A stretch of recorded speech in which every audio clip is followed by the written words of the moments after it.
MAL. It contains strong language and is intended only for mature audiences.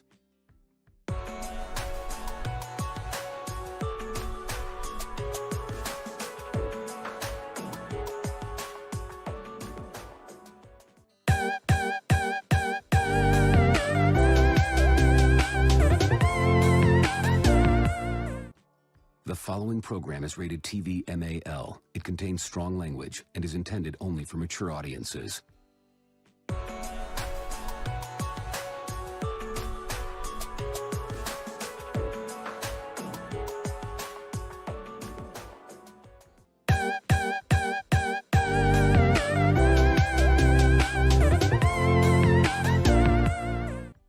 The following program is rated TV MAL. It contains strong language and is intended only for mature audiences.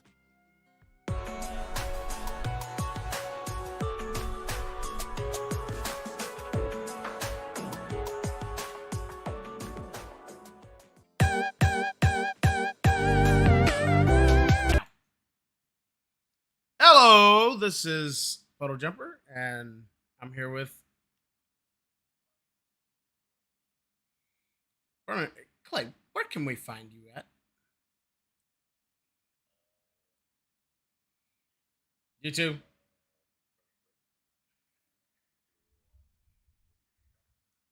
Tickety tock. That's about it. But you don't want to tell anybody about yourself. Put your profile out there. You know that way you. I'm gonna dial it back just a little bit before we get in trouble.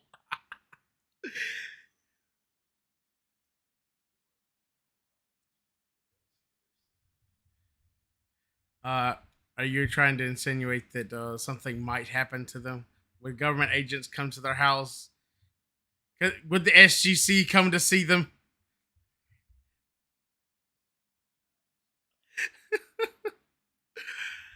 And yeah, this is Puddle Jumper of It's Puddle Jumper on Twitch and YouTube.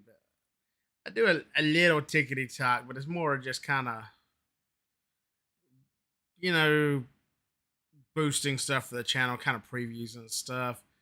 I got the Twitter, but I mean, I really don't use it a whole lot. They don't do something quick. Platform's kind of a little crazy right now. But we are here live on the Rocket Cats Productions channel. You can find this at Rocket Cats on YouTube. And this is where we do collaborations between me and Clay.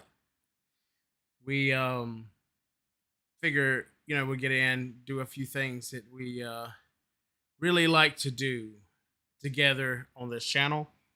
And sometimes we'll put out videos, and sometimes like this, which is our first stream, episode 1 of Saturday Morning Cartoons, which just seems like the best time for us to actually get together and do a stream, is early morning before families wake up. So, yeah. Living that life, right, Clay? Oh, yeah. Yeah. We enjoy it. And we also enjoy doing this stuff right here. Yeah, we got a few topics for today. I know one of them is very near and dear to Clay's heart. One of them we're kind of iffy on, and one of them, if we get to it, I'm really kind of interested in see what it would affect going forward. Let me turn my gain down a little bit. Clay, say something for me, would you? Oh, fuck. We gotta redo all this shit. Mother. Give me a second.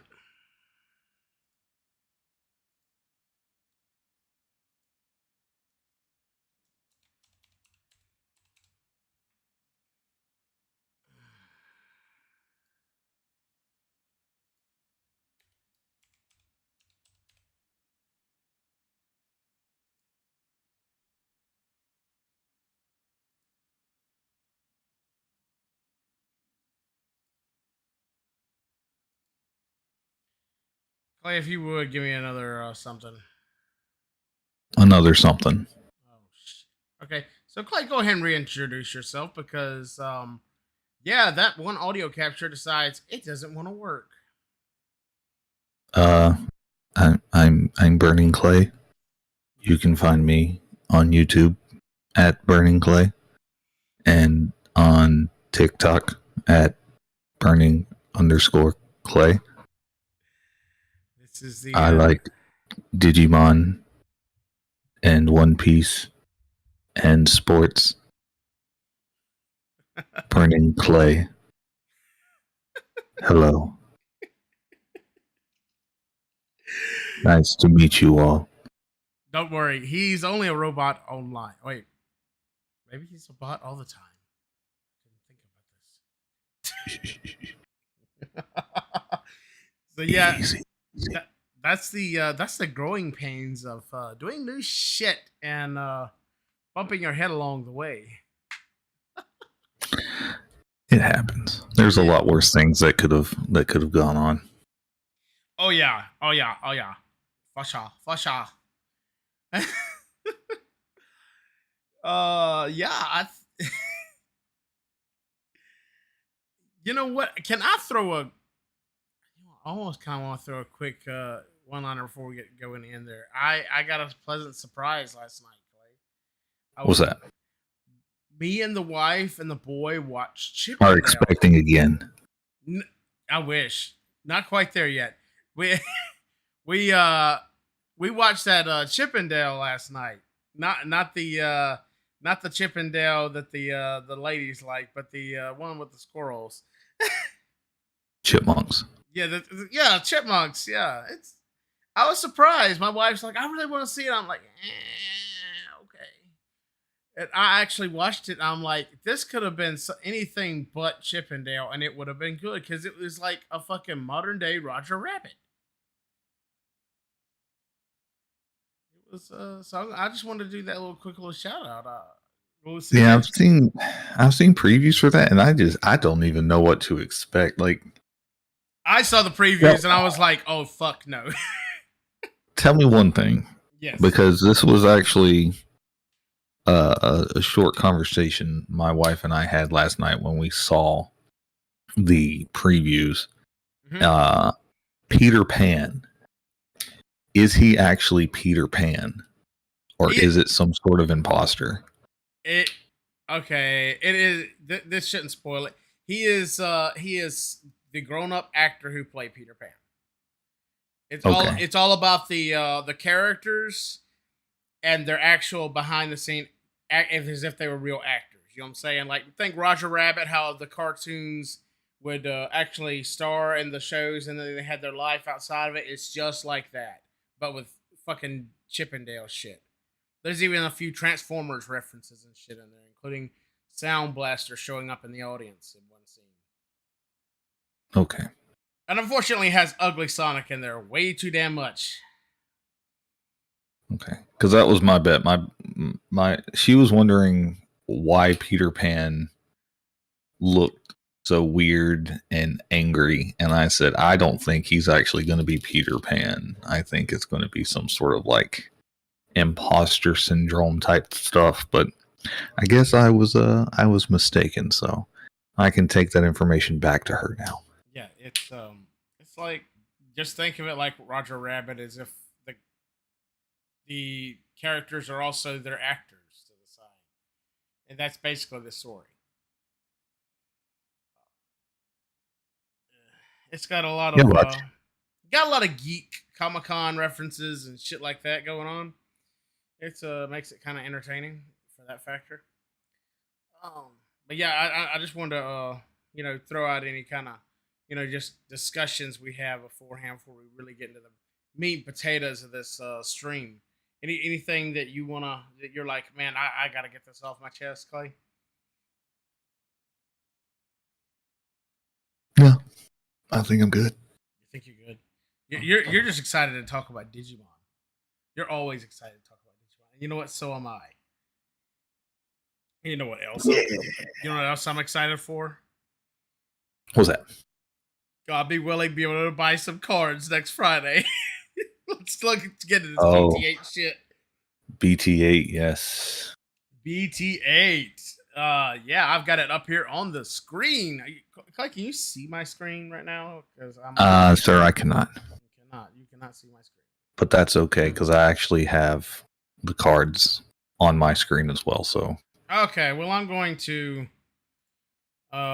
just shut that off where I can just concentrate on this here then. Okay. All right. Let's see, Clay. I see we got 1, 2, 3, 4, 5, 6 in trainings, and I won't lie. Some of these, I love Digimon. I know a lot about Digimon, and Clay, I do not even recognize some of these Digimon. yeah, the BBmon is from the new Pulsemon line. That the Gurimon is from the Gamamon line from the Ghost Game series. Mhm. Honestly, those are the only like two newer ones that I'm aware. I mean, obviously you have Demi Miramon, but you know he's the good purple boy. But no, BT8 itself, it's pretty standard deck. You have one Digitama for each color, and then you go in and you have a nice line for each color. But then the interesting thing that they added with BT8 is all of the dual colored cards. Oh yeah, that's right. I was thinking the armor purge cards, but yeah, you're right. Well, yeah, the armor purge is the one of the traits that's unique to BT8. But the big thing was the dual colored cards. So like they've had cards in the past that could digivolve on top of multiple colors, kind of like if I don't know what's on your screen, but you've got Hawkmon right there at the front of the second row. Can digivolve on top of red or yellow. That's been there in the past, but then you go over and you have like your Cyclonemon, your Flamedramon, your Sylphimon, where it's actually red and black. So not only can it digivolve on top of red or black, it's treated as both a red and black. So then it can then have either a red or black card digivolve on top of it. So these cards are definitely going to make deck building a little more consistent. Some things that probably couldn't have been done before are going to be a lot easier to do now because you have these types of cards. And I'm pretty sure almost every color combo is there. You've got red and black, red and blue, red and yellow, red and green, blue and yellow, blue and red, blue and black, blue and green with Imperial Dramon, yellow and red again, yellow purple, yellow green. Let's see, blue green again, red green, red and black. We've already said that. Even got a purple green, purple yellow. So I don't think it's quite everything, but you have a lot of color combos that you never had before. So that's going to be really interesting. That looks to be the big thing for this. From what I'm seeing, the big thing in this expansion, I've looked over it some. I've looked over the EX2 a lot more this morning because my jaw was just hitting the floor. But we're not to that yet. There's a lot of interesting cards in here. It's like I'm noticing Magnamon. And if I remember reading right, earlier I was reading a card in another set that is Magnamon X antibody. And it is a mega that if I was understanding effect from, you can just skip from 4 and go straight into 6 and have the Magnamon power, the Magnamon X mega power. Yeah, that's probably coming out with BT9, if I'm not mistaken. I think that's what it was. There's a lot of cards that are just setting up stuff for more cards going on in the future. Yeah, BT9 is going to be X antibody, from what I understand, but that'll be like 2 or 3 months down the road. But yeah, that happens a good bit. I'm noticing where they'll come out with some cards, and yeah, they'll fit into like the theme that they're trying to run. Like this Magnamon obviously will work in Armored Purge, in BT8 because you've got Flamedramon, you've got Lydramon, and then you've got Magnamon. Yeah, there's And then go on. No, go ahead. No, I was just gonna say there is you talk about the armor purge. We're not discussing that set this morning, but there is another system very similar to armor purge that might even be more powerful, or maybe it's probably not as powerful. That's coming down in a very soon release pack. I can't remember BT9 or BT10. Oh yeah.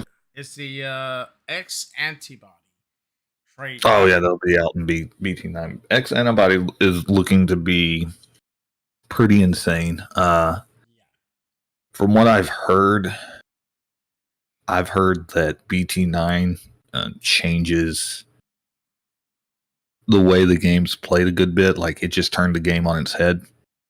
I've heard that if you hadn't had any sets in the past and you wanted to get into Digimon, BT9 would be like the perfect set to be able to go, because you don't need a ton of cards from past sets. I don't know how true that is. That's just what I've heard. It looks to me like having sets from past sets would be awesome to have. From what I would imagine so. There's been a few cards here and there that have really been kind of one-offs with X antibody in there. I know Black and I think BT7 had quite a handful of X antibody cards that were already out. That it was already a decent deck to begin with, but then the more that comes out in each set, the stronger it gets. And when it gets to BT9, what is it? I think it's Alphamon comes out in BT9, and that deck just is great from what I understand.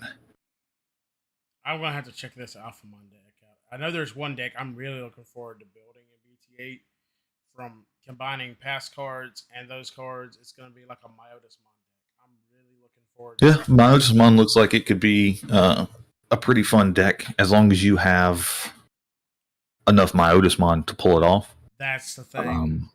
I may have to get on eBay. Yeah, I mean, it's because you really want to be able to trash your Myotismon with that if you're going to use Milo Myotismon from BT8, because he has a nice on play of allowing you to delete one of your opponent's unsuspended Digimon and trashing the top card of their security stack, as long as you have 5 cards with Myotismon in the name in your trash. So that one looks to be like it's probably going to be, I wouldn't call it like Mega Zoo, but you're probably going to have a pretty top heavy deck where you're running a few more level 5s and 6s than you would normally in the past. Mm-hmm. But obviously that payoff is huge. Yeah. And a good thing there is, I think there's like 2 or 3 printings by this point when this set releases of Myotismon, right? Oh yeah, you've got Myotismon. They've got a Myotismon in BT8. EX1 had a Myotismon. I think you had a Myotismon way back in like BT3. Then you have a couple of Milo Myotismons. There's another Myotismon. Yeah, Venom Myotismon, which came out with like the purple starter deck, and then I think there might be another one that was released in the set. Neo Myotismon, I don't know if he's been released yet, but I'm pretty sure there's a card of that as well. I'm not sure if it's been released yet. I don't think that one's been released quite yet. And then you got that Yukio Oikawa card. All turns when your Digimon with Myotismon's name is deleted, you may suspend this tamer to gain 1 memory end of opponent's turn. If this tamer is suspended, you may delete this tamer to play 1 Myotismon from your trash without paying its memory cost. Yep. And then don't forget the end of your opponent's turn. Oh yeah. Or the all turn. What is it? There's one. Oh yeah, that's the end of your opponent's turn. If this is suspended, you can delete this to play. Yeah, you said that. But the nice thing about that's the end of your opponent's turn, right? Mm-hmm. So you would do that. You would hard play your Milo Myotismon. Hopefully, you have your 5 Myotismon in the trash. So you play your Milo, you delete one of their unsuspended Digimon, and then you trash the top card of their security stack. And then, because it was played on a previous turn, you can actually attack with it when it goes back to your turn. So, yeah, it would be. It's one way to definitely. The way hybrids have changed the game as far as being able to run a hybrid, throw it on top of one of your trainers to swing for game. Milo Myotismon could have a similar effect. It just has to be played in the right situation. Yeah, that's It seems like it's a very situational deck, but could be at least fun to play. Yeah, a lot of the decks are interesting. Like one of the other decks that I've heard mixed reviews about it. But Shivamon, it's a green. You got a video on that. I did do a video on that, and it's got an interesting setup. So like green itself likes to play around with suspending your opponent's Digimon and then kind of setting yourself up for like piercing attacks and restanding and stuff like that. Yeah.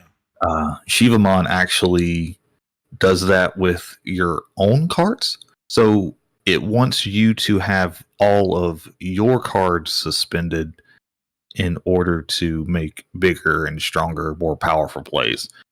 So it's one of those risk reward things, because if you can suspend all of your Digimon, you gain a lot of advantage, but then at the same time you set yourself up for, your opponent to be able to potentially like wipe your board on their turn because you're suspended, so they can attack your Digimon.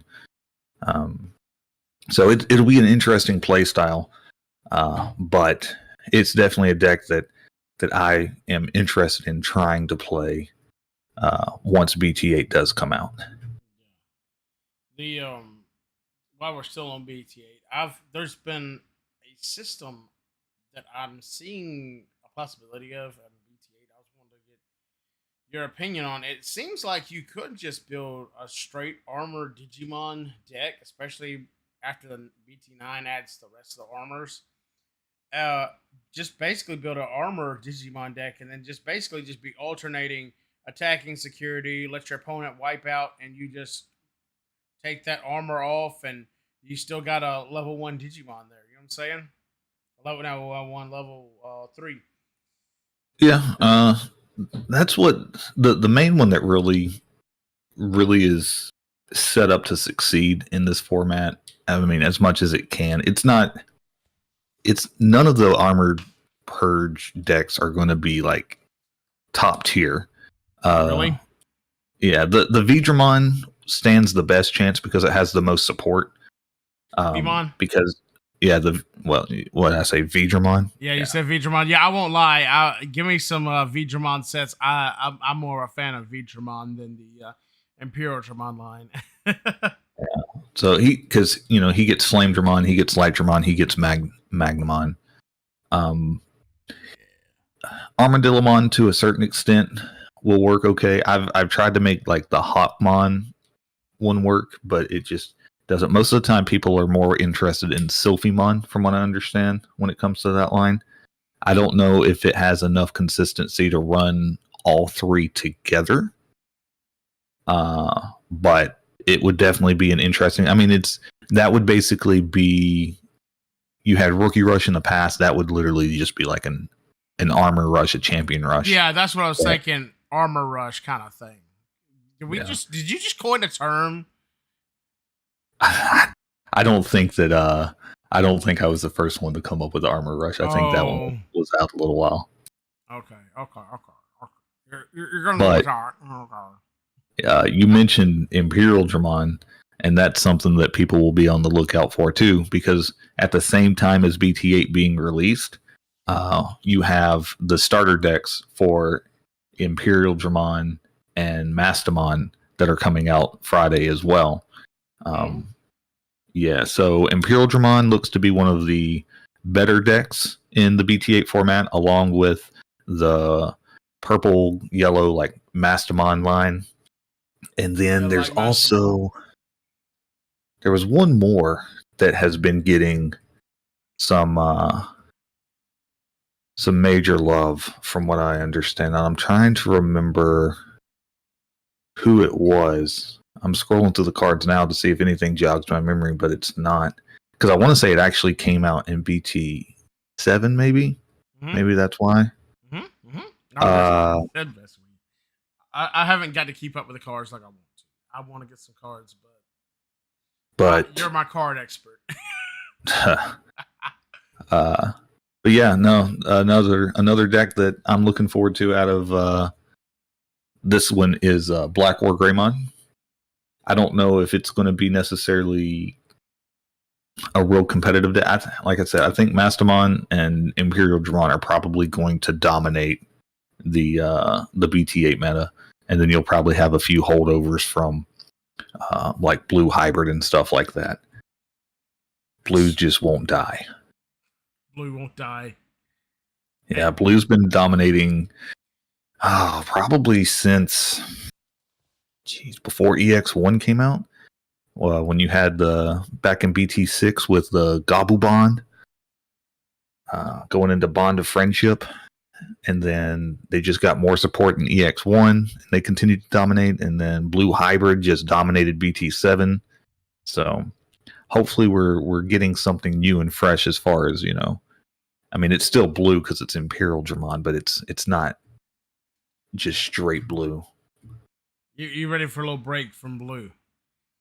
Yeah, something new.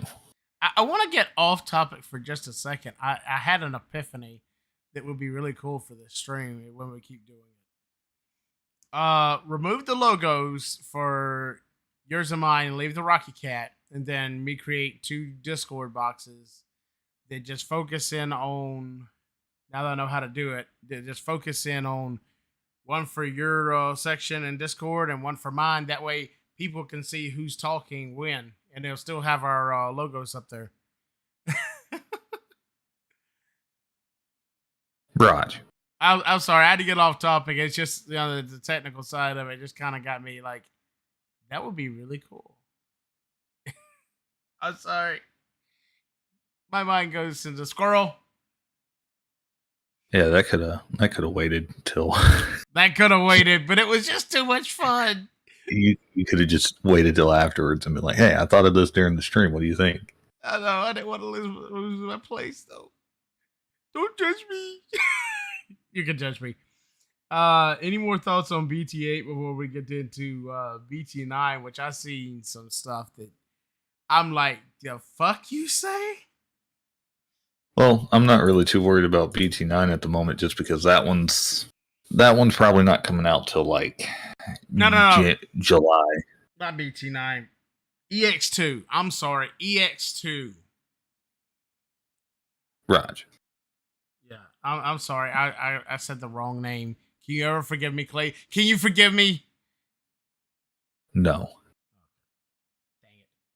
But no, EX2 looks like it's going to be loads of fun. It's similar to the EX1 in the way that it's not necessarily like a full-fledged set. You want to go ahead and move over to it? If so, I'll move windows. All right. Sure. We're on it. Go ahead. Go ahead, Clay.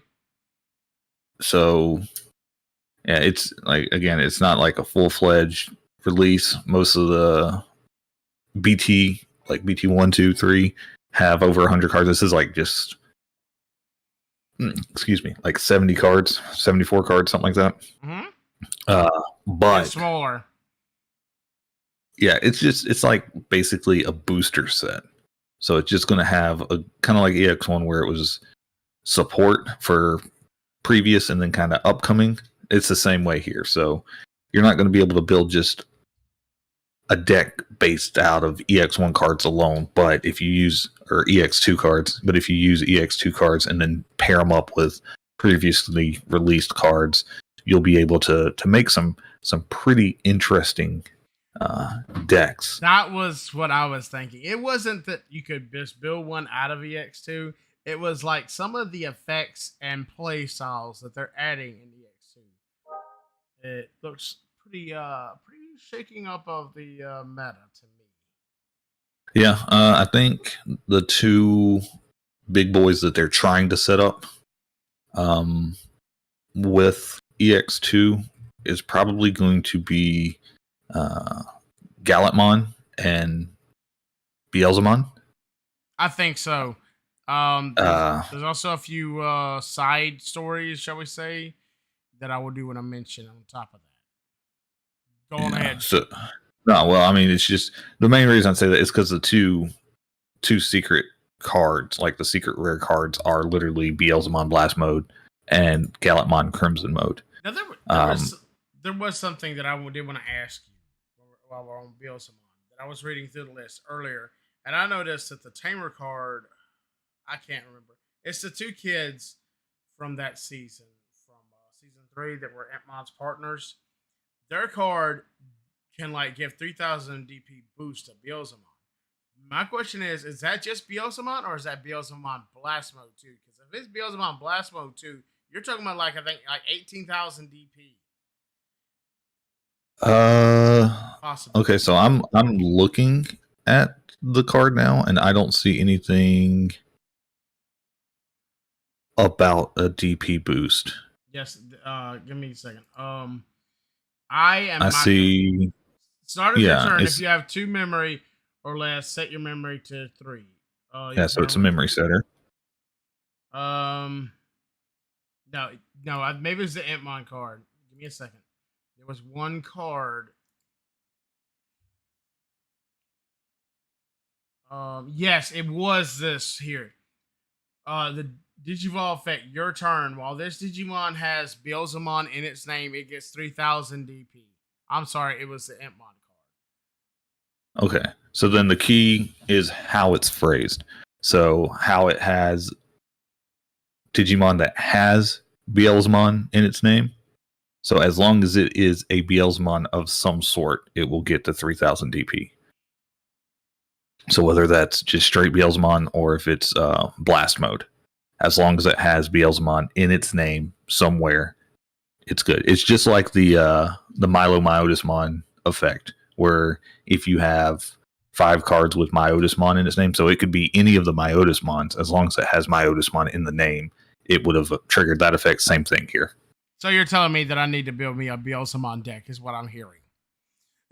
Yeah, I mean, it definitely has, between EX2 and what is already out there, you should have more than enough support to be able to handle a Beelzemon deck, yes.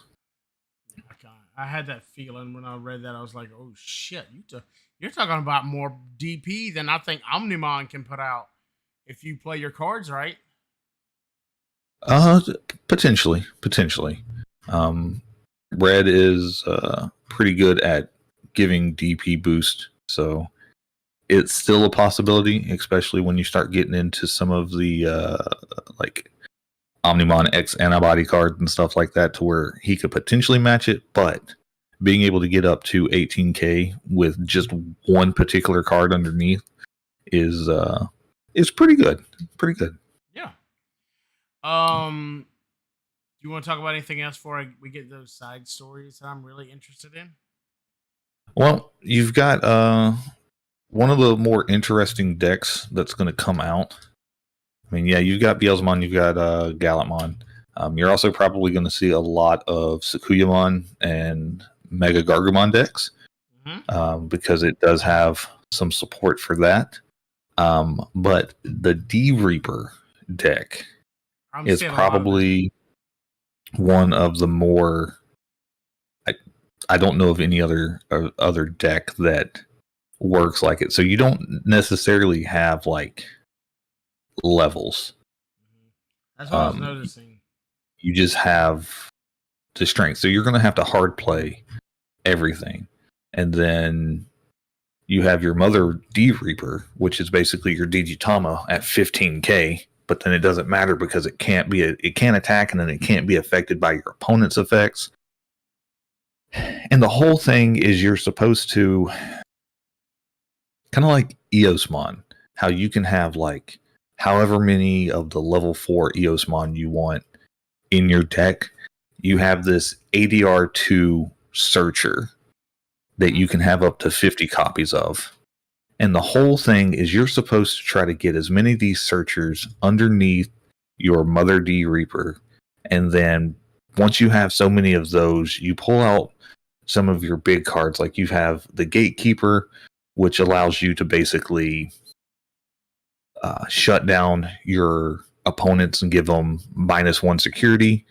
And then the big one is the Reaper, which is a 20 play cost, 15k Digimon. But if you have 7 of the Searchers underneath your Mother D Reaper, you can trash 7 of them and play them for a 0 cost.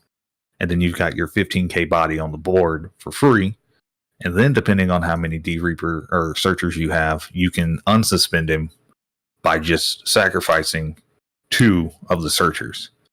So it's going to be an interesting deck to try to set up, because a lot of it is just you putting bodies on the field in order to put these Searchers underneath your Mother Reaper. Yeah. And you're just hoping that you get your board set up before your opponent is able to wipe your security out, because your Searcher can attack, your Mother D Reaper can attack. It's risk reward. Yeah, basically. But if you can get everything set up in time, you can I've seen it swing with a video. Who was it? Card Protagonist. They had a D Reaper card battle video, and it was pretty good. Sweet. I'm really, I want to see how that deck plays. I really do. I think I'm gonna hold up, try and build one to actually watch a few people play it or something. Yeah, that's a deck that I'm interested in trying to do, but the play style is so out there. But I kind of find purple to be the same way. Yeah. For a while, I stayed away from purple because it seemed like such a counterintuitive play to be like trashing your own cards. But then once you figure out the rhythm of trashing your cards to bring them back and the plays that come with it, then it's like, oh, okay, this is pretty nice. So I figure that'll probably be the same way. There is another card that it's a single card that affects other cards that has gotten my attention from this set. You know what that card is, just off the bat? No. You don't even want to hazard a guess. There's no guessing when it comes to you. Calamon. When you would play this card from your hand, reduce its play cost by 2 if you have Guilmon, Terriermon, Renamon, or Impmon in play. Your turn. This Digimon can't attack. Your turn. When one of your Digimon digivolves, you may suspend this Digimon to gain 1 memory. Draw 1 card from your deck, and you have one of your Digimon gets 3,000 DP for the turn. So, I mean, if you ended up with, say, 4 of these bad boys in your deck, you could, you got just even 1 or 2 on the field. So you could, and you're constantly digivolving, you could boost the hell, you know what I'm saying? But it requires you to digivolve. So it's not going to be a constant flow. But when it triggers, I think it's a Digimon card, but it plays more like an effect card. Yeah, it's probably, well, not probably, it is. It's similar to what you had with Neemon and Bokumon out of BT7. Oh, yeah? I didn't even see those. Yeah, well, I mean, they're not like super strong cards. They're just level 3s. They're white cards, and they're only 2k DP each.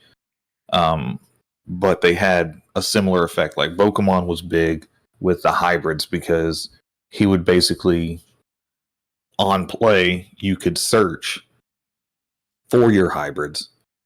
And And then when you digivolved it once per turn, you were basically able to gain 2 memory back. So most of the hybrids digivolved for 2. So you could basically digivolve into your hybrids for free once per turn. And it was like he was in just about every single deck for hybrids. So it'll probably be the same way here. Because those are probably going to be like the more popular decks. You're going to have your Mega Gargomon with Terriermon, Sukoyamon, all those. So you're probably going to see a good bit of these cards in decks when it comes to BT or EX2. And he's vulnerable once he suspends to boost and stuff like that. So I mean, it's not like, oh my god, we put an effect card we can't deal with on the board. But I mean, it's still going to be pretty powerful at one turn when all of a sudden, let's just say you're running, what is it? Galamon has how much DP? Let's just say he has 12,000 DP. All of a sudden, he's boosted to 15. That's on the higher levels there, buddy. I don't know if he's 15, he can be boosted to 18 like Beelzemon. Well, then you also have Gallantmon Crimson mode. Oh, so shit. Crimson mode is 15k. Shit, that's the same thing. Then you got to think too with Beelzemon. If he has Entmon underneath, he's 18k plus 3,000, right? And then another 3,000 on top of that, so he could be 21k. 21k card. I'm like, what the fuck? How did you do that? You're cheating. So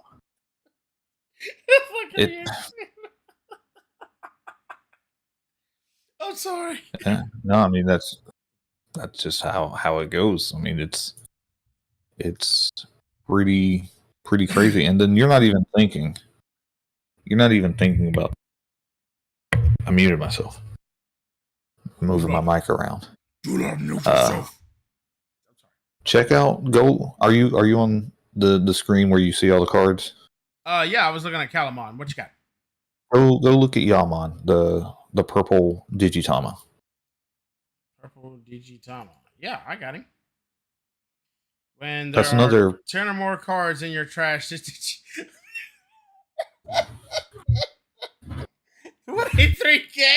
There's your 23k. I'm building a Beelzemon on my deck if I get the cards for it. Holy crap! God, this is ridiculous. Fuck my Otismon. EX2 is where it's at. 23,000.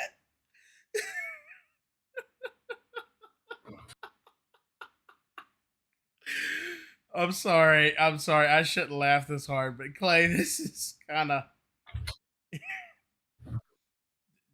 they were like, let's up the ante, or they just didn't. They had to have known what was coming. If they didn't, then oh my god. Oh, hold on.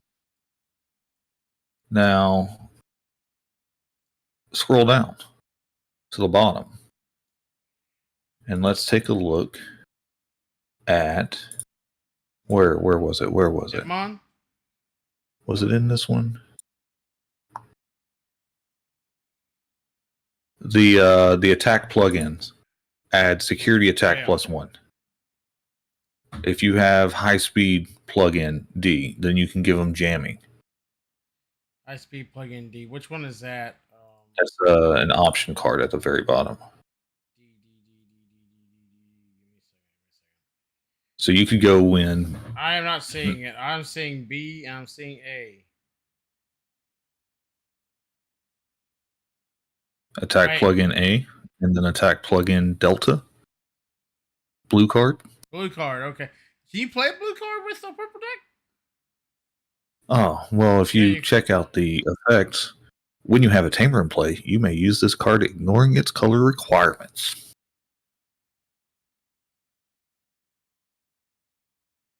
That's for all the plugins. Clay. So, yes. Clay, jamming, that basically means... Jamming means that you're not worried about attacking with. So you wouldn't want to use jamming with Beelzemon because he's going to be strong enough to where he's probably going to be worried. But if you had a level 4 or something like that where you just wanted to try to take a security out, yeah, just plug in jamming. Boom, let him swing in. He survives. Good job. The only thing you'd have to worry about at that point is if they run into some sort of option card that could take care of it. But nothing feels better than going in with a 4,000 DP card that has jamming into security, and your opponent has an Omnimon that checks that does absolutely nothing. That's just Clay. This one is particularly interesting. It's all I'm going to say right this second. Yeah. Yeah. And then this also sets up potential Chaos Gallantmon from one of the earlier sets because you have Megadramon as well. So you could potentially not only could you run like a straight Gallantmon deck, you could throw a little purple in there and run a little Chaos Gallantmon if you wanted to.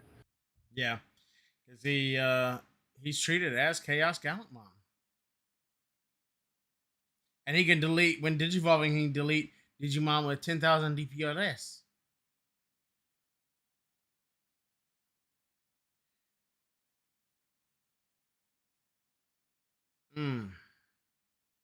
Like some of these cards in EX2 look just OP. Yeah, and then there's even some like fun little decks that you could potentially be running around with. I know Justicemon has a little bit of support here. There's a tamer, one of the blue tamers has something to do with Leomon. So once I start focusing in on EX2 decks to put profiles on, I want to see if there's a way to actually make Leomon work as a deck. I think BT9 with some of his X antibody cards with Leomon could definitely do get some. Yeah, I haven't really looked at BT9 in full, so I would imagine that there's some of these cards, like the Leomon deck, probably would do better with a little help from BT9. I'm pretty sure Justicemon gets a lot more support in BT9. And then there's another deck. What was it? It was blue. Oh yeah, the Marine Angemon is one that I'm interested to see if anybody can make work, because it has an on play of for each of your opponent's Digimon without a Digivolution card.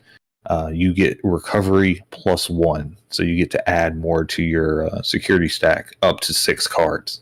Don't tempt me. I'm a recovery. Don't tempt me. Yeah. Well, when you pair it with this Kenta card, the Kenta allows you to play Marine Angemon from your hand by reducing the play cost by 1, which isn't a huge thing because that only puts it down to 10. But it basically makes it, where you should have enough room on your memory to do it. But the even more powerful play is that when on your turn, when the blue Digimon is played, you can suspend this tamer to trash the bottom Digivolution card of one of your opponent's Digimon. Then, if this Digimon was played is Marine Angemon, you trash the bottom Digivolution card of all of your opponent's cards. That's why you want to do that. Yes. And then that way it sets up the on-play ability of potentially recovery +1. So if you have, you're chipping away at the Digivolution sources, and then you suddenly have, 3 or 4 cards that only have one Digivolution source, you hard play the Marine Angemon, and then recovery +3 or 4. So it'll be an interesting one. That's one like strategy that I've never really been too good with as far as trying to strip the Digivolution sources, but it's definitely an interesting thought. Yeah, that could hurt that Beelzemon deck. Yes. Yes. So I'm giving Clay ideas for his next video. I'm joking. Well, no, I mean, before we even started, I had went down and I was looking through EX2, and I was like, okay, what are some potential decks we could be looking at? We could be looking at Gallantmon, Gargamon, Sequoiamon, Justicemon, D-Reaper, Marine Angie, Leomon, a Machine Cyborg deck, Lopmon, and Beelzemon. Because they have all the tamers that they have in this set somehow support those characters one way or another. So those are all potential decks that you could build out of EX2. Sweet. 10 decks. Any more cards you want to talk about on EX2? No, the only one that I don't know how big of a player it's going to be, but I always enjoy playing green, would be the Mega Gargumon. So that'll probably be one of the first EX2 decks profiles that I put out when I start focusing on that later next week. All right. So be looking forward to that. So you see that artwork?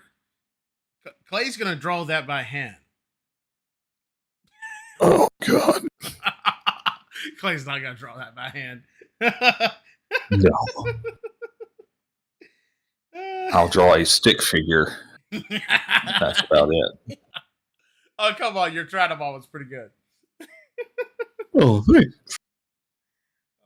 That's very nice of you. Man, I enjoyed that Tyrannamon. By the way, there is a offset of news for EX2 that is kind of interesting. I don't know if you're aware of this or not. I feel sure you are. But it's the English card game Digimon Adventure box set in stores this summer, July 29th. Yeah, I'm pretty sure I saw that because it's supposed to... I think it's supposed to be around the EX2 card set. Yeah, it is. It's 4 packs of EX2 boosters. And then you get one of 8 potential figures from the Digimon Adventure partners as memory counters. I thought it was toys at first. I was like, I'll give one to my boy. No, it's a damn memory counter. Yep, it's a memory counter. And it even gives you either Imperial Dramon Dragon Mode or Mastamon. Yeah, I saw that. And I believe both of the ones that you could potentially get are alternate art cards. I think so. Yeah, they look like they are. That Mastamon looks badass. Yeah, so I mean, it's nothing super fancy. I think I saw the price set was like $20-$30. Yeah, it's $20 for 4 packs. I mean, you should be able to get 4 packs for $20, $12. 4 packs, right? So I guess so. Yeah, I guess you are right. Yeah, it's going to cost a little bit more. What you're buying it for is the memory counter and to get those 2 cards. Yeah, I mean, I doubt that the memory counter is really worth much. It's more of a collector's thing. It's going to be more of a collector's thing for people who are just wanting to do that. Yeah. It's the cards here that if you do not have them and you want to get them, this is the way to get them. Which is also going to make their price online probably bottom out some when that releases, I think. See what? Let me send you a link real quick before we get. Are you ready to get into the next session, or are you gonna wait? Jump into it. All right, I'm gonna send you the link I found for the next topic. Commander Legends Battle for Baldur's Gate. For Magic I think the I might have actually had this pulled up too. Oh yeah. I haven't done a lot of looking at it. I've done some peeking at it. I've kind of, me, I'm more of a white card guy, so I was really focusing on that. I still not real secure in my understanding of Magic the Gathering rules. So I'm like reading this stuff like, I think it means this, but could it mean this? I'll have to see how it works in Magic Arena. Yeah, Magic is a game that I so badly would love to get into. My issue that I always find with it, though, is it's been out for so long, And and there's there so are many people. so many sets and so many different ways that you can play, whether it's like Commander or your straight traditional style of a maximum of 4 cards in a deck, and it's just like overwhelming. Yeah, I enjoy playing it on Arena. I haven't had a chance to play it in store. So, and the thing is, I think the way that I would prefer to play is the way that I've seen it played the most is Commander. Yeah, I've But- got a Commander deck, but I haven't really had a chance to play with it. Well, that's the thing. I don't even know where to start to try to build deck. a Commander deck.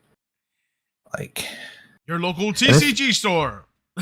and if I could build a Commander, I would be more than happy to try to play you like over Discord or something like that. Like we could, like we used to do with Digimon. Like I would be more than happy. I want to get back to doing that. One thing I'd like to do, and I'm not where I can do it right now.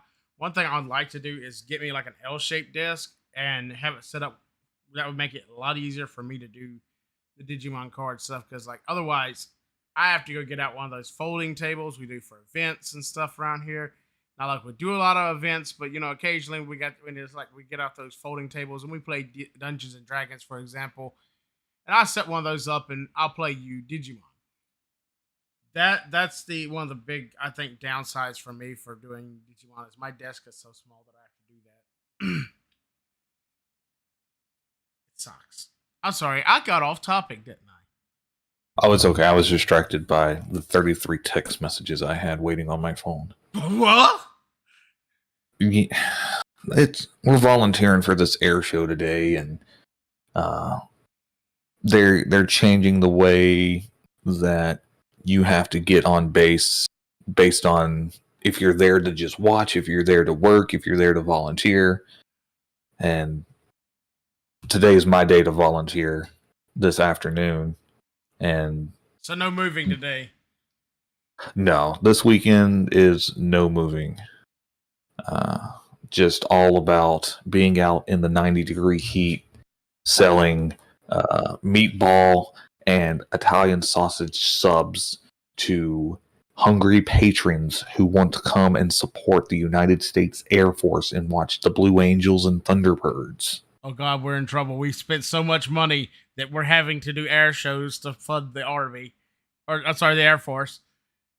Yeah, I'm sorry. Don't do that. No, that was me. That's so rude. That was me. I'm sorry, Clay. I'm sorry. I apologize. Yeah, that's my ASVAB score was way too high to be in the Army. Huh? My ASVAB score was way too high to be in the Army. Smarty pants. Exactly. I went to talk with the Air Force and all them, and they're like, I told them, I said one word, and they said no. I said asthma. They're like, fuck you. Yeah, no, it would have been tough to get in with asthma. They do a pretty thorough screening. Sometimes people still slip through, but you have to be in pretty solid health, which is a surprise that I was able to get through. I guess luckily X-rays and everything don't tell you about knee pain. Nope, they did not. But that's neither here nor there. Let's get back to Magic the Gathering in this new set. All right, according to this, the first color up is white, Clay. You want to pronounce that? It's the first card. Yeah. Abdel Hajjan Assassin. I completely just purchased that on purpose. We're gonna pretend he's a sultan for the Middle East. Jesus. I know. I don't know. I couldn't pronounce that. The funny thing is, though, I mentioned D&D earlier. This deck here is, if I remember correctly, supposed to be Baldur's Gate. It's inspired by D&D Baldur's Gate, which is owned by Hasbro, which owns Magic the Gathering. So yeah, we're getting some D&D cards here. Well, this is actually the second set that they've had that's D&D inspired, correct? They had one that is correct. earlier. I played with some of those first cards in Arena, and it was pretty fun. It had like a dungeon crawling thing mid card. It was kind of like spell cards that, as you went further based on the effects of the card, you could get powerful effects to help you in the end game. Yeah. They I'm not seeing any type of those cards here, but I think I did see one or two cards that do boost that effect. Yeah, I wouldn't be surprised if they didn't bring that back. Like, you don't want it just because it's D&D. Well, there is one, Undercity, that I'm seeing is basically a dungeon. You can't enter the dungeon unless you venture into Undercity. Huh. Where you see that at? Which color section? Well, the page that I'm looking at isn't split up into colors. Oh. It's just like all the cards are just all together. But this is, it looks like it's a black card. Okay. That would make sense, Undercity. Yeah, that kind of sounds like it would be a black card, doesn't it? Yeah. Is that what it's called? Is the Undercity, or? Looks like it. I'm trying to pull up your link now that you sent me to see how different the two pages are. Very different. Dungeoneers pack. I think I've seen a few things that might have been in the other D&D release, but I could be wrong. I'm not really seeing anything about Undercity, but maybe under the effect. Yeah, let's Yeah, I'm wondering if the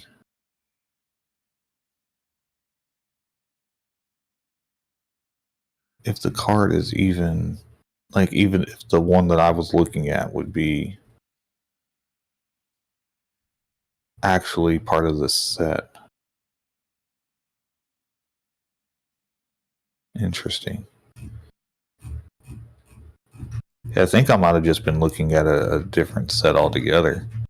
You may have been. Now that I'm looking at your page, because the one that I saw that was the first on my page isn't even a card on yours. Okay, I'm all right. I do think for next time we do this, I'm gonna get a little more detailed description and maybe even try and actually for once put together a custom thumbnail, Clay. Oh Yeah, a little bit of advertising, you know what I mean? That way people know what we're about.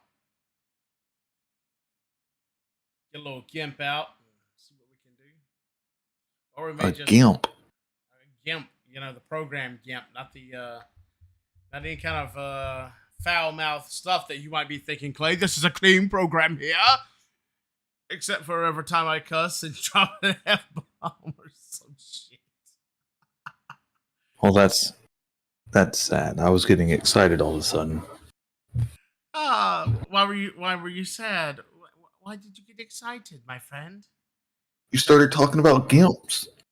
I'm confused what GIMP means, and I'm scared to ask. But it sounds like it can be something very bad. Not if you're...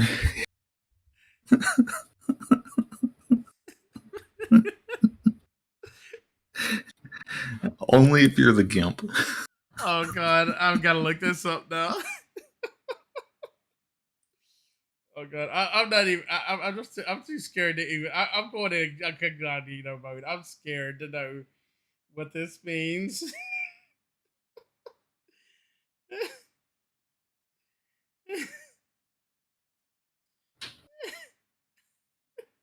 Oh God! Oh God! There's no gimp here. No! No! No! No! No! No! No! No! No! No! No! No! Oh God! Oh God! Oh God! My eyes! Just for reading that, my eyes.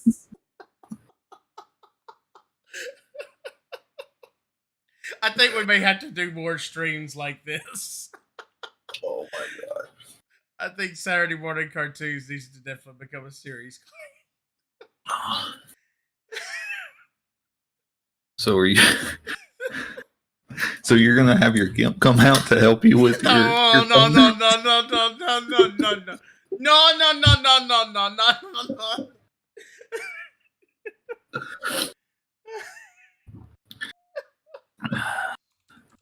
Right when you think you know a guy. This is the only gift. Okay. This has gotten off the rails. We need help. Oh man. Clay, we've got to get Demonic or one or two other people occasionally to pop in to give us a little bit of extra fun on this. I reckon. I seriously am. I think that for next time, I'm gonna get that Discord.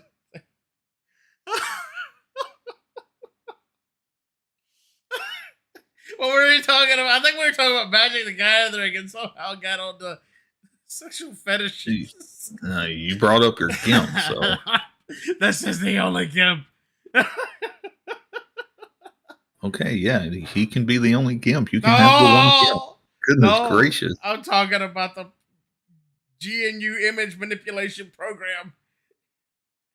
Is GIMP a good photo editor? That's the only GIMP. I didn't know such a thing existed. Clay, what the hell are y'all into? Easy.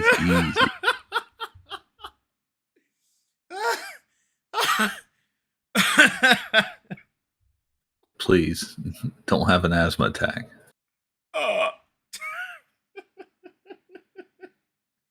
Oh God, I'm gonna die from laughing.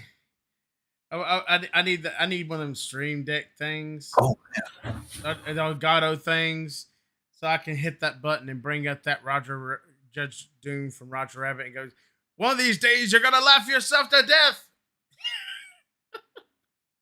We need that line, right? Yo, have you seen this ancient brass dragon? I think I did glance that thing. I was kind of looking towards that Battle of Angels of Tyr, but I did see that ancient brass dragon for a second. I was curious what the hell is going on. It has flying, and then whenever it deals combat damage to a player, you roll a d20 and you put any number of target creatures with total mana value of X or less from the graveyard onto the battlefield under your control, where X is the result. Motherfucker, we're playing this damn game. I'm about to get into Magic, even if I have to get into Arena only. Fuck. That's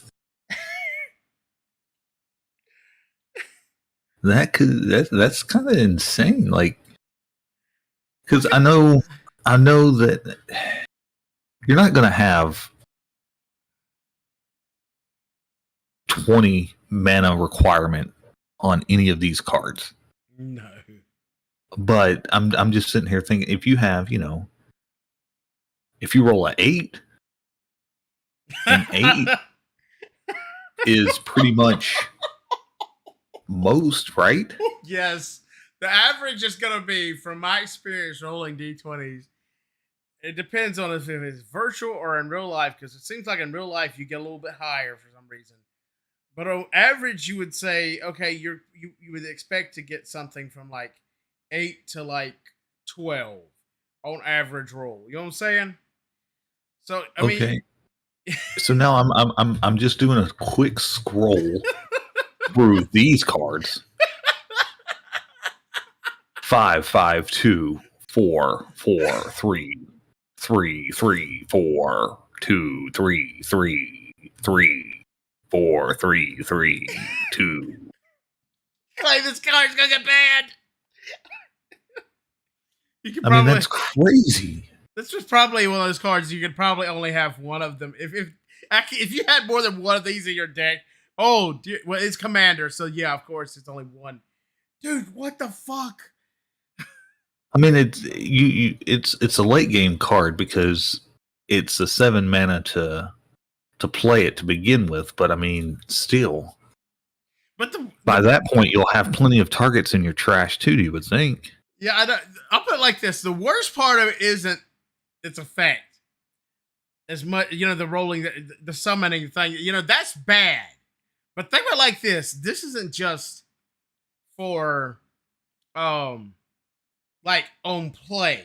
This is every time you do combat damage to a player with this card. Yeah. So I mean, if they say they just decide to wipe out your half your monsters real quick, and they manage to hold off that assault, you just attack them again, and you fucking brought them all back, possibly more. That's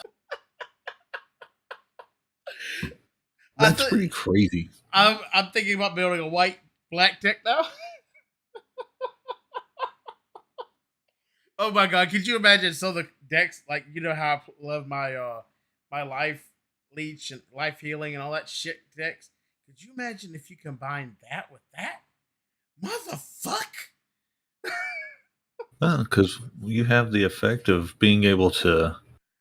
Some of them are just like it's as long as it's a creature that you put on the field, you gain a life. Let's just say you just rolled a fucking 2. And you just had a bunch of little monsters. You could just overwhelm the motherfucker depending on what your trash is looking like. You could purposely just be trashing your monsters. And the moment that you play this card and get some damage on the player, all of a sudden you got a freaking zombie army horde ready to go. This is insane. I've got to play this now, Clay. I just want you to know I have to play this now. Yeah, well, like I said, I mean, I would love to. I love the artwork. I love the gameplay and the mechanics of Magic. I like. What are they? It's a YouTube channel that does D&D, but they do Commander. And they do like 4 players playing against each other Commander. Yeah. The Knights or something like that. Anyways, I love watching it. I love everything about it. There's so much information out there to where it's like overwhelming. This is true. So, but I mean, maybe if I just dove into it. Dive in, Clay. Dive. It's not like I don't have enough hobbies as it is. We can dive into it on Arena as the cheapest, easiest way to get into something. Yeah, the problem with Arena is that you can't get the cards that you want. Yeah. You're pretty much stuck with random draws. You're exactly right. Me personally, while we're discussing that, I would like to say this. Microsoft is currently in the process of buying Blizzard, Activision. If Microsoft has any fucking sense to reinvigorate Hearthstone, they should go, okay, well, we're going to allow you to print your decks for X cost, and we're going to start releasing booster packs with QR codes where you can scan them and get them in game. And all of a sudden, you can play digital or physical at any point with ease. And all of a sudden, that would force, I think something like that, if it was competitive enough, would force Magic and possibly even Digimon to do the same. Maybe not Digimon because they do not have a digital system, but Magic does. If Hearthstone comes out and starts hitting them in their arena, I would expect for them to up the ante and do it themselves. You know what I'm saying? Yeah. It'd be nice. It would. It would be so nice, but it probably won't happen. It would be hugely smart because I mean, you could charge premium on printing them. At first, you probably want to print them cheap, where you can get people into it, and then after that, eventually up it a little bit. And you're talking about just making it where they have to compete with each other. That would be awesome. Have we got any other interesting cards in here? I'm just kind of scrolling through. I'm looking at the some of the multicolored cards now. Legendary creatures. Battle Angels of Tyr sounds somewhat similar, but it's way weaker in my opinion. But I don't know. We might get to play them with it, and it might be, and it could be just as strong. Could you hear me there, Clay? I kind of turned away from the mic for a little bit. No, you're fine. Okay, I know it was doing something weird earlier. It may have been just because I turned my gain up. It might have been too low. These Illithid Harvesters, I'm wondering on them. They could be way too quickly. That could be a pretty powerful card. Have you looked at this Illithid Harvester? No. What color is it? Blue. So basically, you can like. All right, let me just read it. For I'm not sure exactly that cost because it's like a X mana and then 2 blues. It's a sorcery adventure, whatever the hell that means. Tap X target creatures. They don't untap during their controller's next untapped steps. Then exile this card. You may cast this creature later from exile. Metamorphosis. When Illithid Harvester enters the battlefield, turn any number of targeted tapped non-token creatures face down. They're 2/2 horror creatures. Damn, you could play that if they fucking went and done a huge attack on your ass. You could just go in there and fucking just wipe out some big powerful monsters. Just turn them into 2/2s and okay, I'm just gonna hit you hard now. You got to have a lot of men on the field. Not necessarily for the effect on the right, but that plant tadpole. Yeah. Because you need however many target creatures you're going to try to. That's probably 10. Now I think about it.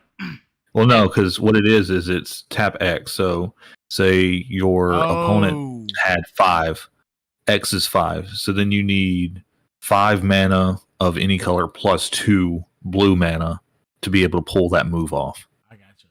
And that's after 5 mana just to summon. So you're probably not going to be able to summon and then do the plant tadpoles. It would have to be something that you'd have to set up later down the road. But being able to prevent your opponents from untapping for a whole turn is pretty powerful. And then turning their tap cards into just little 2/2 horror creatures. Like, come on. Yeah. Check out this. You can handle 2/2 tokens. Yeah. Have you seen this Elder Brain card? What color? It's black. It has the possibility of it's not as straight up as powerful as the Brass Dragon, but depending on how it plays, if I'm reading it right, that could be pretty powerful because it sounds like you can literally play your opponent's cards from his hand that he exiled when you attacked his ass.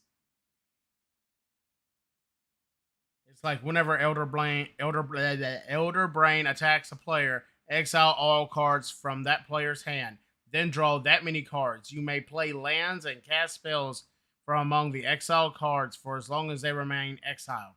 If you cast a spell this way, you may spend mana as though it were mana of any color to cast it.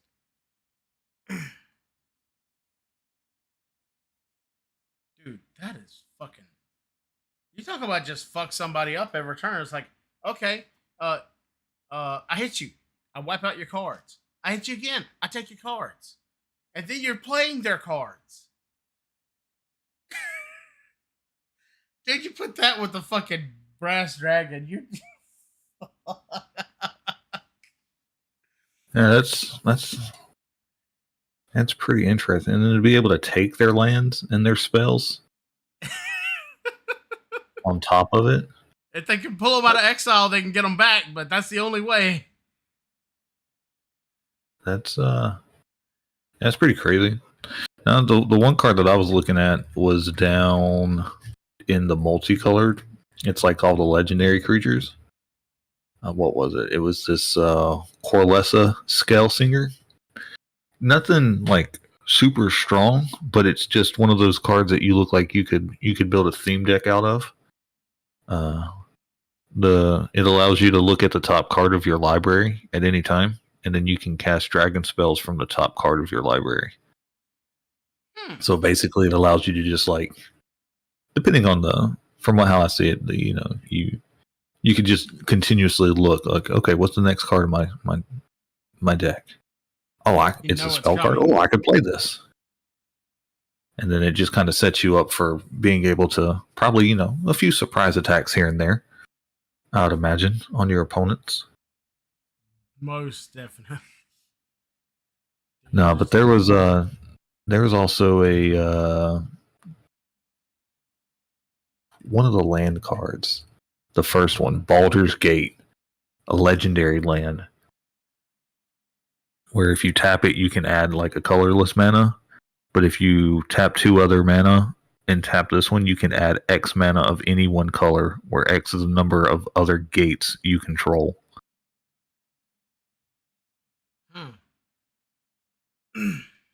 So you could like really pump up your mana output with that card.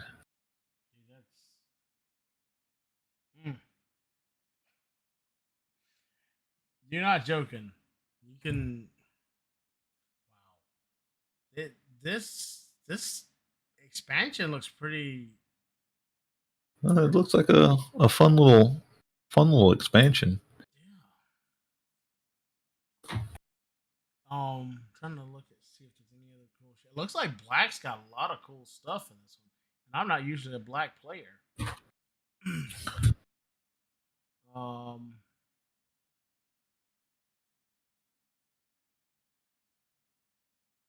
Oh shit! Look at this in green. Look at the Scanos Dragonheart. If you play that with the right cards, dude,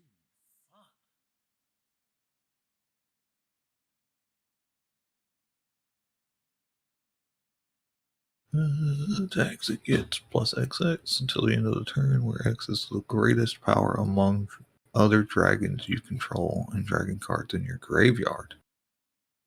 Yeah, that kind of fits like it would fit into a dragon themed deck.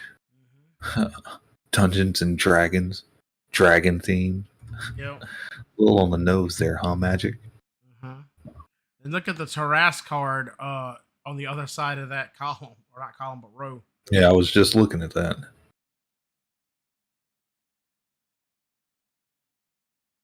That's a pretty powerful instant. Or turn it into an offensive one. Yeah. It could go either or. It's not, just OP like fucking Brass Dragon, but I mean, it's got. Well, no, because you could run it as a defensive card. Yeah, that's what I'm saying. It's a one turn card. Is what I'm saying. It's not like repeatable. Or well, but I mean, it has multiple. So like you could save yourself to set yourself up for a turn on the next one. If they're coming in with all their cards and you're like, okay, well now they can't block the next turn. Yeah. And I could finish them off. They're trying to finish me. Boom, run and hide. Or, if they have a full board, go 5/5 and indestructible and just make everything hit. Yeah, and now everything has to block you. So then it just opens up the lanes for all your other monsters if you have a wide board. Yeah. Some pretty interesting stuff. Yeah. I'll have to do some more research on this and see. Just, I don't know. I would like to build a commander deck because I think that's the only way that I would enjoy playing. Is I feel like there's more strategy that goes into commander with you only being allowed to put one card in. You know, you can't just willy-nilly throw your cards out like, oh, okay, yeah, I can do this now, and then hope that I get another one later. Like, you have to be a little more mindful of when and how you play things, which is fun. And then it prevents you from doing your 4 cards with life link and 16 life back to you just from playing one card. I do want to get your opinion on this Battle Angels of Tyr under white, because I'm like, it looks like a good card, but it doesn't look nowhere near as good as the brass to me. But I could be wrong. It looks like it does. It's more of a setup card.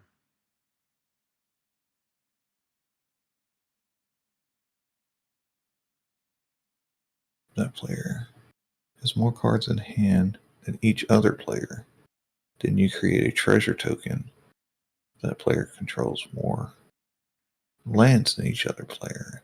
Then you gain 3 life if that player has more life than each other player. It's like 3 fucking effects in one. Like if you when you hit them, if they have more cards, you can draw a card. Also, if they have more life, you can, or not more life, but if they have more mana, you can create treasure tokens, which you can spend like mana. And then if they have more life, you gain 3 life. But it's also 4/4, so it's kind of risky unless you're buffing it. Me personally, I'd buff it with something that could give it lifelink and a little +1 here or there. And that way you're constantly just churning it out. But you know, that's my style.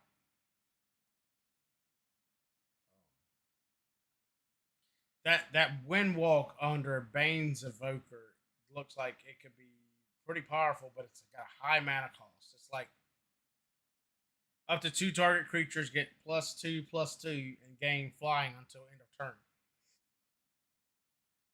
So if you got to just say one, let's just say you even have one powerful monster, or even 2, but let's just say you got one powerful monster and another little gimp on the field that you like to laugh at. You can fucking buff their asses and give them flying, which means that only a flying can attack them or block them, should I say? And then you just fucking pound the hell out of the player.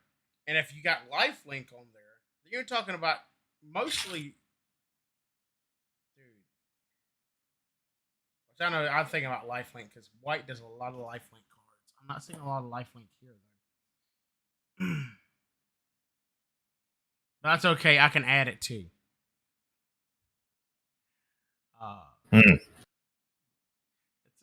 kind of interesting. Anything else you want to talk about on this section here? I haven't done a lot on the blue, but I just haven't seen. I'm not a big blue player. Just scrolling through, those were I've already mentioned all the cards that kind of interest me. Fang Dragon, Forktail Sweep, 1 mana plus fire. Forktail Sweep deals 1 damage to each creature you don't control. Then exile this card. You may cast this creature later from exile. It has flying and is a 6/3 creature. So you're talking about you go in there and you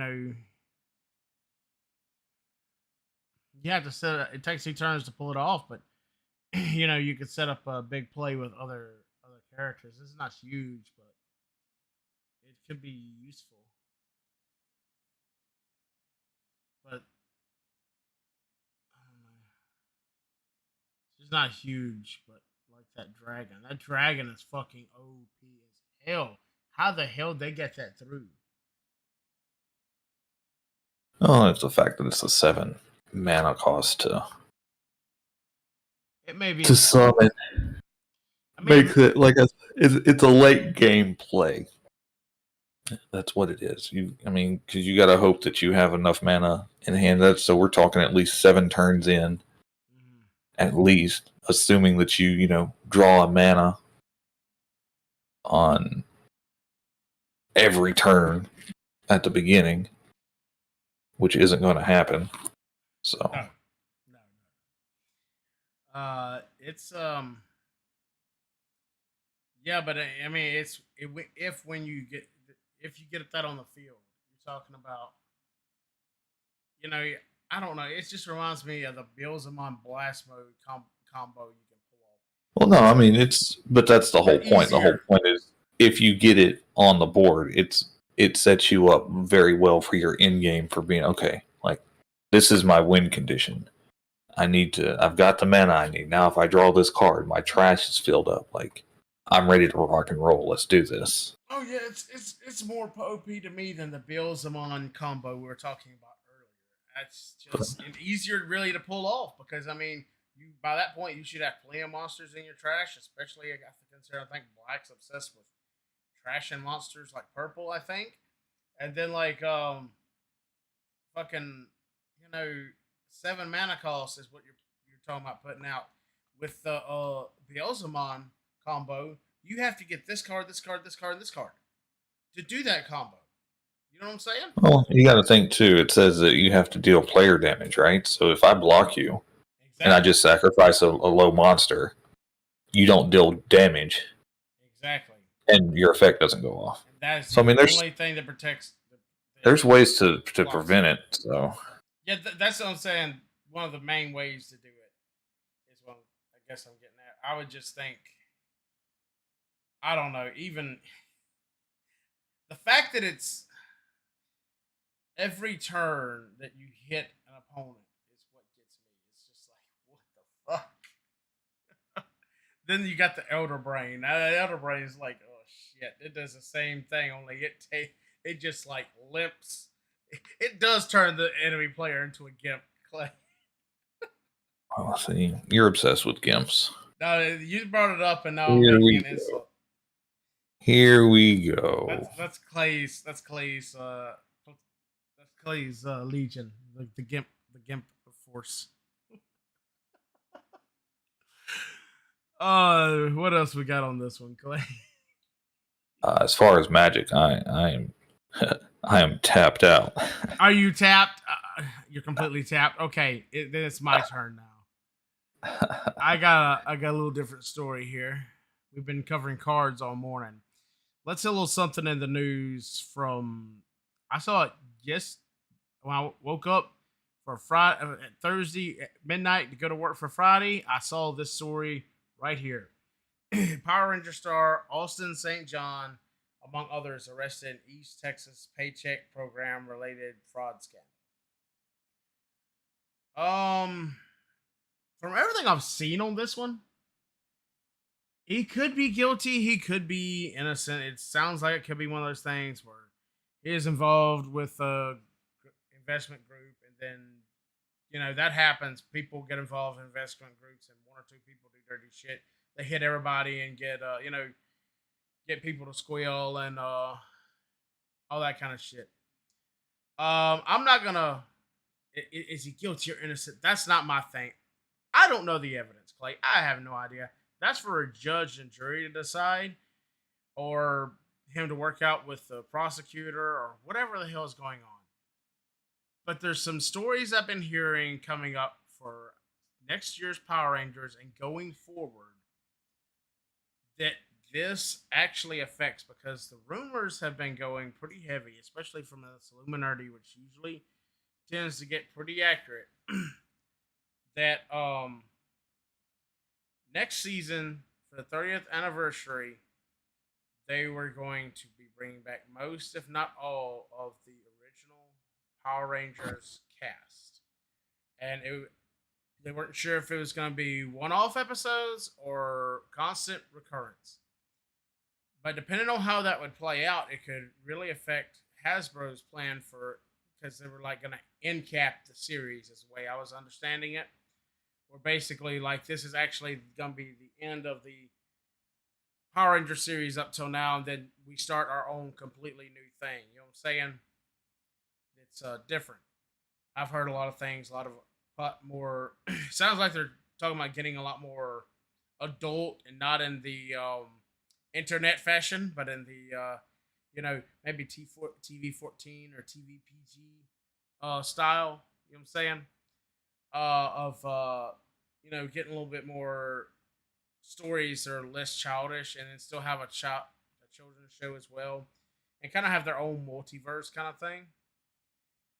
So this can definitely affect that, including David Yost, who played the original Blue Ranger, Billy, has been shopping around to Hasbro and Netflix and pushing for a Netflix show that reunites the original cast or most of them that are still alive, and it's he described it as a combination of three shows. I can remember two of them. It was like Riverdale, which I've never seen. I think it's like a mystery show, and Star Trek was another one. So it's like you're talking about like a sci-fi show, because I think he even mentioned there's gonna be ships and shit, getting space scenes and all that kind of shit, which could be really cool.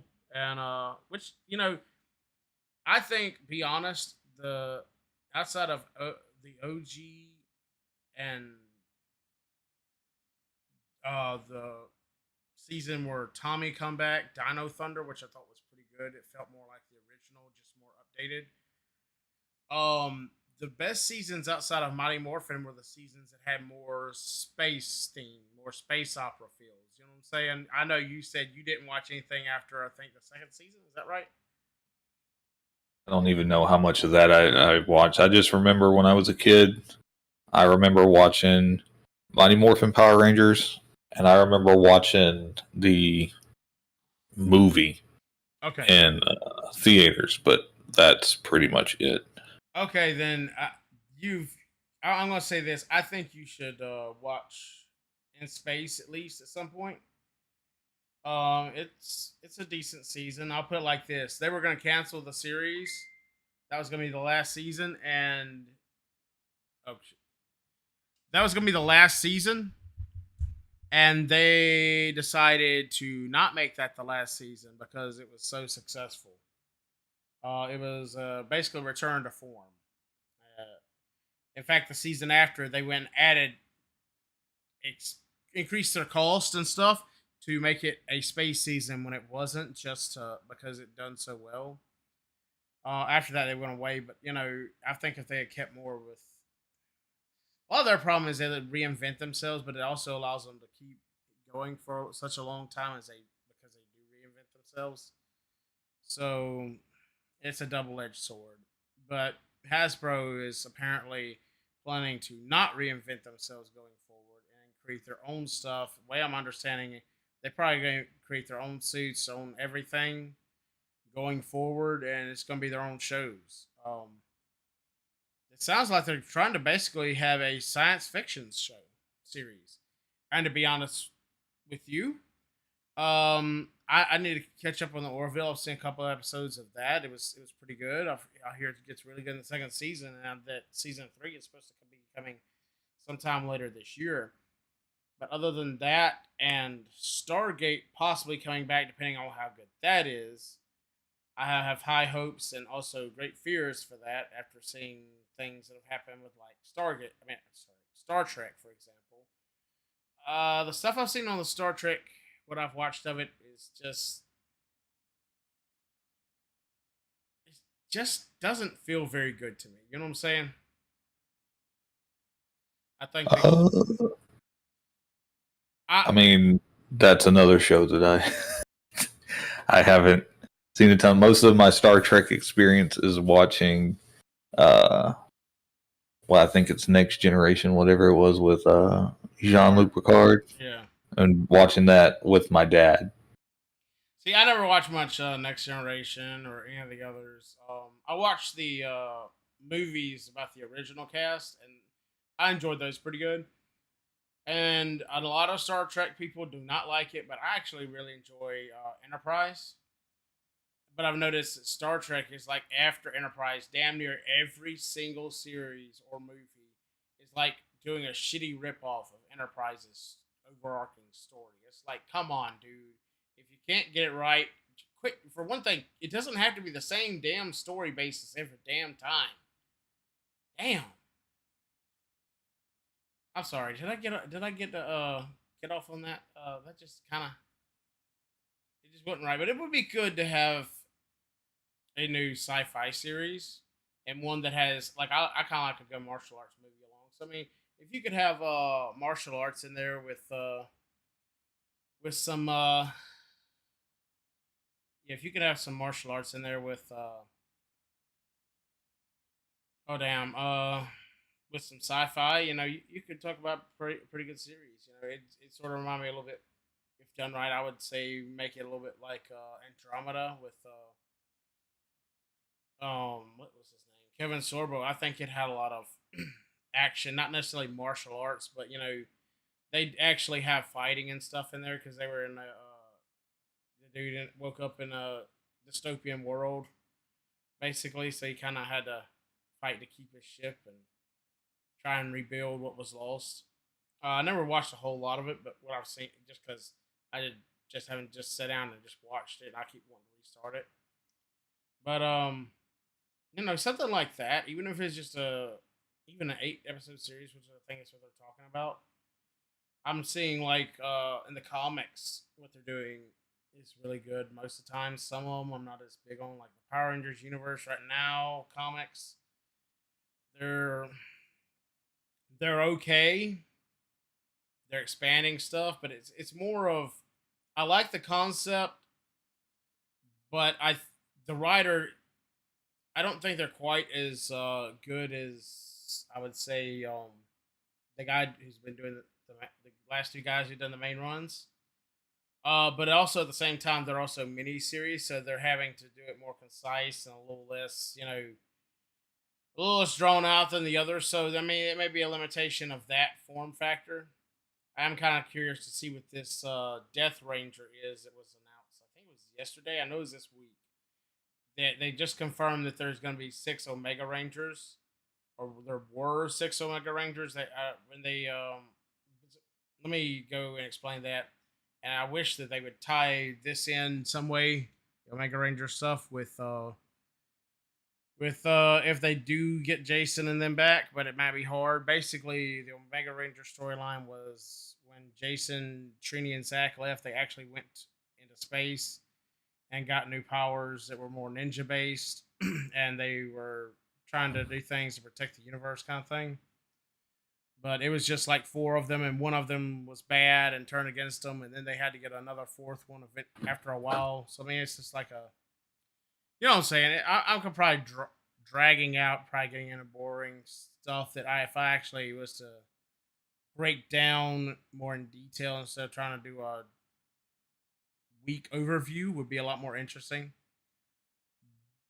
But there's hope for the franchise if done right. From things I've heard, I've been hearing like 2 or 3 series, one of them being a children's show, one of them being kind of normal, and one of them kind of being more adult oriented, and movies.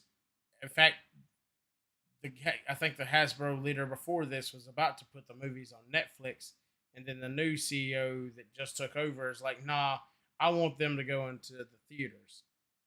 So it could be interesting to see what they're doing because it looks like they're really putting money behind it and trying to do something like they did with Transformers.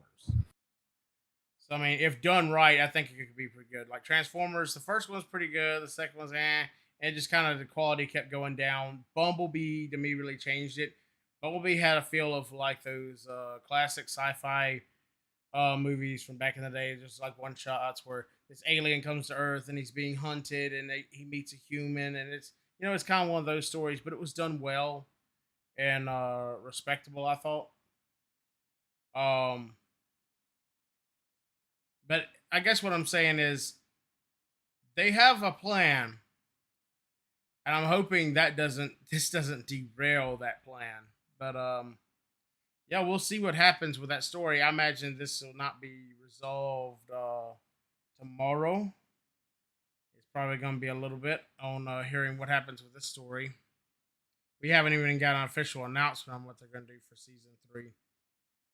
This could, depending on what happens there, back that way up. Unless they want to go like, okay, well, we can't get Jason David Frank. Let's go get not Jason David Frank, Austin St. John. Let's go get, if we weren't going to get out Jason David Frank, get him back, or which I hell, sorry, I thought I saw something outside. But to me, if they're gonna do a 30th season, if they're not gonna bring Jason David Frank back, they might as well not do it. And then they could get the guy who played Rocky to fill in his role if need be. But it wouldn't have the draw. But it is what they got. You know, they can't help it. That situation is gonna take some time to resolve, and probably too late to get out because they should be already shooting this shit. Clay, you got any thoughts on that, or are you excited now for it? You don't give a shit, probably. What you got? That was a lot of information, my guy. Yeah, I should have just done that as a video, and I should have been a lot more concise with it. But I really want to talk about it. I really don't have anything to add because, like I stated before, I don't know a ton about it. Yeah. Now. See, I would like, at some point, just for shits and giggles of content for us to do, I would like to, at some point, especially after you told me you haven't really seen anything since season 2, really, is to take and maybe get you to watch. I would say In Space, but that's going to take a little bit to watch and catch up on that. But there is one episode just one episode, one off that would be interesting to watch, and that's where Lord Zed returns. See what you think on that, just to get your opinion. That just reaction, you know what I'm saying? Sure. I mean, I think it'll be fun. But I think that's all the subjects we have for today. Got anything else you want to talk about, or any kind of ideas what you think we should do for this series here, Clay? No, I mean, it's just random topics that come up during the week or during the last time since we spoke, and just discussing them, having a good time. That's how I want to do this series. I want to do it, clean up a little more. Before we as we go on, of course, like everything's gonna have a few bumps, and gotta get the advertisement for it out a lot more than I did on this time. Figure out how we're gonna do it. I'm not talking about actually advertising. Just actually getting the titles up, getting the descriptions correctly, getting it all hammered out into such a smooth situation. I'm probably gonna remove a few things from the screen that are useless. I even make make some stuff a little bigger and change a few things up. But I think this is a series that I could definitely enjoy us doing going forward. If you're down for it, brother. Yeah, always. You know what I think people should do? I think they should stay tuned to Rocket Cats, because we'll be doing some collaborations like this over here. And I think they should go check out Burning Clay's YouTube channel. And if he decides to get on Twitch and stream a little bit, go check that out as well. Check out his TikTok. Oh. And check out It's Puddle Jumper on YouTube and Twitch for mostly streaming, it seems like, because that just seems like me actually sitting down to do videos. I just do not have time, or I'm too damn tired to do. So that's why you get more streams than you do videos. I want to do more videos than I do. We'll get off that. I'll do a few things on TikTok on there, same thing. And if you want an announcement for when I go live, follow me on Twitter at It's Puddle Jumper. Everything is It's Puddle Jumper for me. Everything. Every single branding. That's why it's Puddle Jumper instead of Puddle Jumper. You got that, mother? Oh, snap! I went there. I like the logo, Clay. Let's see. What are we gonna do? Anything else to say? Or I think we should kill this out and tell everybody to go peace out and have a wonderful week. Yeah, I need to start getting up and start finding breakfast. So Yeah, I'm gonna go ahead and end this real quick. I'll catch y'all later. Peace. deuces. If you got a second just to leave Discord up, Sure. I just want to create I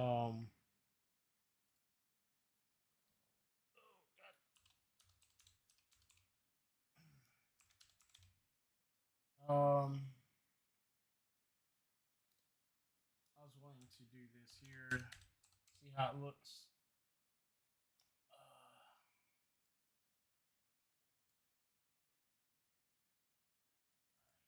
That. And then we'll do let me see here.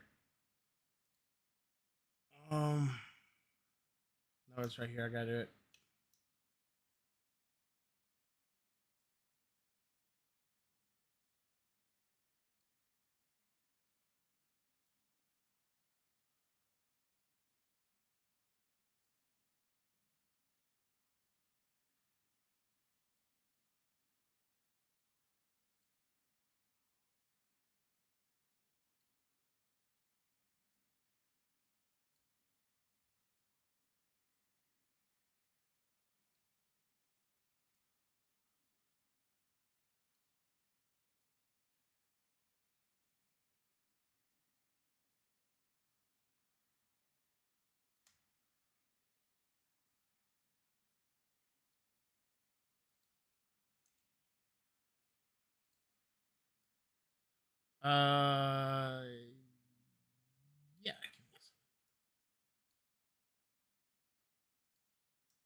Yeah. Yeah. Oh shit.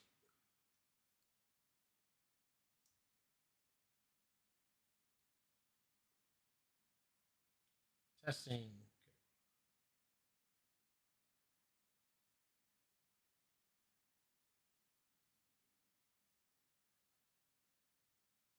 What's going on? Oh yeah. I'm gonna show you. Give me just a second.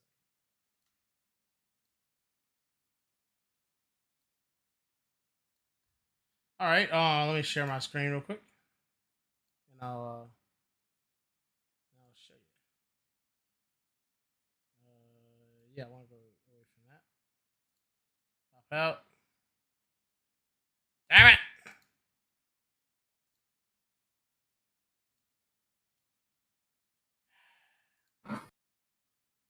That's not gonna work. Yeah. So that's gonna have to get tinkered with a little bit.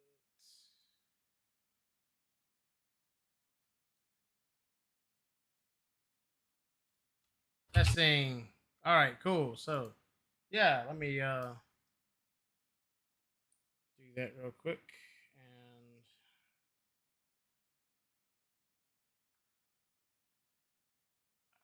say something. Something. All right, cool. There you go. It's you like that one better or the other way? With what? Watch it. If you notice, whenever you speak, it'll light up. What am I watching though? I only see my screen. What? I sent you on a messenger. I'm sorry. That's my bad. I was trying to send it in Discord, but it was going to throw everything off.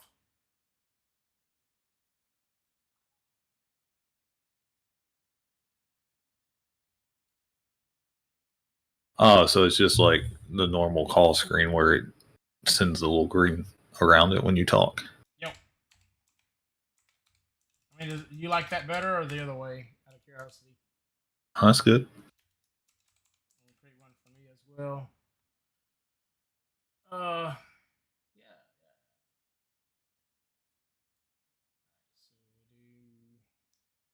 Yeah, I figured out you have to alt and you can resize the window and like cut shit out.